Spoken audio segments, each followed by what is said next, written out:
नमस्कार दोस्तों, आज मैं आपको शुक्र प्रदोष व्रत में सुनी जाने वाली गणेश भगवान की कथा सुनाने जा रही हूँ। प्रेम से बोलिए गणेश भगवान की जय हो, भोलेनाथ की जय हो, पार्वती माता की जय हो। बहुत पुरानी बात है। एक गांव में एक बुढ़िया रहती थी। वह बहुत ही गरीब थी। उसके आंखों से दिखाई नहीं देता था। उसके एक बेटा और बहू थे। वह बुढ़िया सदा ही गणेश भगवान की पूजा पाठ किया करती थी। एक दिन गणेश जी प्रसन्न होकर बुढ़िया माई के सामने प्रकट हो जाते हैं और कहते हैं कि बुढ़िया माई, तू जो चाहे सो वर मांग ले, आज तेरी सारी इच्छा पूरी हो जाएगी। तब बुढ़िया माई बोली कि प्रभु, मुझे तो मांगना नहीं आता, मैं कैसे और क्या मांगूं। तब गणेश भगवान कहते हैं कोई बात नहीं, मैं कल फिर से आ जाऊंगा, तब तुम मांग लेना, तब तक तुम सोच लो।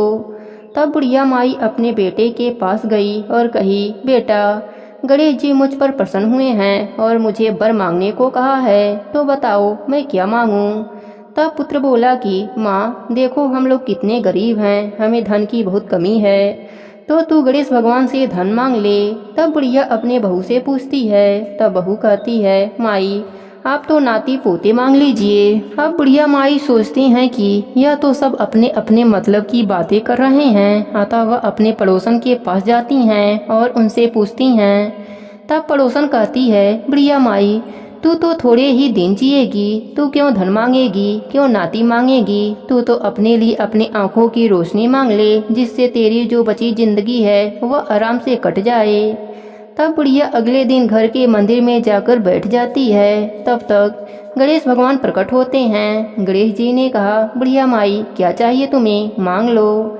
तब बुढ़िया माई कहती है, हे प्रभु, यदि आप मुझसे प्रसन्न हैं तो आप मुझे 9 करोड़ की माया दें, निरोगी काया दें, अमर सुहाग दें, आँखों की रोशनी दें, नाती दें, पोता दें और सब परिवार का सुख दें और अंत में मोक्ष की प्राप्ति दें। यह सुनकर गणेश जी बोले, हे बुढ़िया माई, तुमने तो हमको ठग लिया, फिर भी जो तुमने मांगा है वह सब तुम्हें मिल जाएगा। और गणेश जी इतना कहकर अंतर ध्यान हो गए। बुढ़िया माई ने जो कुछ भी मांगा था वह सब उन्हें मिल गया। वह आनंद से अपने परिवार के साथ रहने लगीं। हे गणेश जी महाराज, जैसे आपने उस बुढ़िया पर अपनी कृपा करी, वैसे ही अपने सभी भक्तों पर अपनी कृपा बनाए रखना, सबके व्रत को पूर्ण करना। प्रेम से बोलिए गणेश भगवान की जय हो, भोलेनाथ की जय हो, पार्वती माता की जय हो। बहुत पुरानी बात है। एक गांव में एक माँ बेटी रहती थी। वह बहुत ही गरीब थी। उनके दिन बहुत ही मुश्किल से कटते थे। एक दिन बेटी माँ से कहने लगी, माँ गांव के सब लोग गणेश मेला देखने जा रहे हैं, मैं भी गणेश मेला देखने जाऊंगी। माँ ने कहा कि बेटी वहाँ बहुत भीड़ होती है, तुम कहीं गिर जाओगी। लेकिन लड़की ने माँ से कहा, नहीं माँ, मैं तो जाऊंगी, मुझे भी मेला देखने जाना है, सब लोग जा रहे हैं। लड़की ने बार बार माँ से आग्रह किया तो उसकी माँ ने कहा, ठीक है बेटी, तुम चली जाओ मेला देखने। लड़की मेला जाने के लिए तैयार होती है। तब उसकी माँ जाने से पहले उसे 2 लड्डू दिए और पानी दिया। माँ ने अपने बेटी से कहा, बेटी एक लड्डू तो गणेश जी को खिला देना और उन्हें थोड़ा पानी पिला देना, और दूसरा लड्डू तुम खा लेना और बचा हुआ पानी भी पी लेना। लड़की लड्डू लेकर मेले में चली गई। लड़की ने मेला देखा, मेले में घूमने लगी, उसे बहुत मजा आ रहा था। शाम हो गया, सभी गांव वाले अपने अपने घर वापस आ रहे थे, लेकिन वह लड़की गांव वापस नहीं गई। लड़की मेले में से गणेश जी के पास जाकर बैठ गई और कहने लगी, एक लड्डू और पानी गणेश जी आपके लिए, और एक लड्डू और बाकी का बचा हुआ पानी मेरे लिए है। इस तरह कहते कहते सारी रात बीत गई। गणेश जी यह देखकर सोचने लगे कि अगर मैं इसका लड्डू और पानी नहीं पिया तो यह लड़की अपने घर नहीं जाएगी।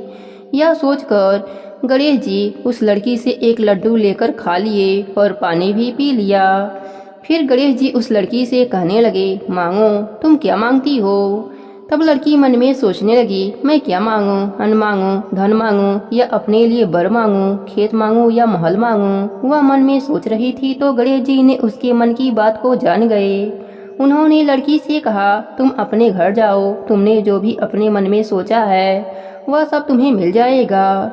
इसके बाद लड़की अपने घर चली जाती है। तब लड़की की माँ पूछती है कि बेटी तुम्हें इतनी देरी क्यों हो गई? सारे गांव वाले तो शाम को ही मेले में से लौट आए थे। बेटी ने कहा, माँ आपने जैसा कहा था मैंने वैसा ही किया और अपने माँ को सारी बात बताई। देखते ही देखते जो लड़की ने मन में सोचा था वह सब कुछ मिल गया। गणेश भगवान की कृपा से लड़की के पास सब कुछ हो गया और वह माँ बेटी सुखपूर्वक रहने लगे। अब माँ बेटी नित्य नियम से गणेश भगवान की पूजा आराधना और कथा कहानी सुनने लगे। गणेश भगवान की कृपा से उनके घर में सुख समृद्धि का वास हो गया। हे गणेश जी महाराज, जिस प्रकार आपने इस लड़की पर अपनी कृपा करी वैसे ही अपने सभी भक्तों पर अपनी कृपा बनाए रखना। कहानी अधूरी हो तो पूरी करना, पूरी हो तो मान रखना, सबके व्रत को पूर्ण करना। प्रेम से बोलिए गणेश भगवान की जय हो, भोलेनाथ की जय हो, पार्वती माता की जय हो।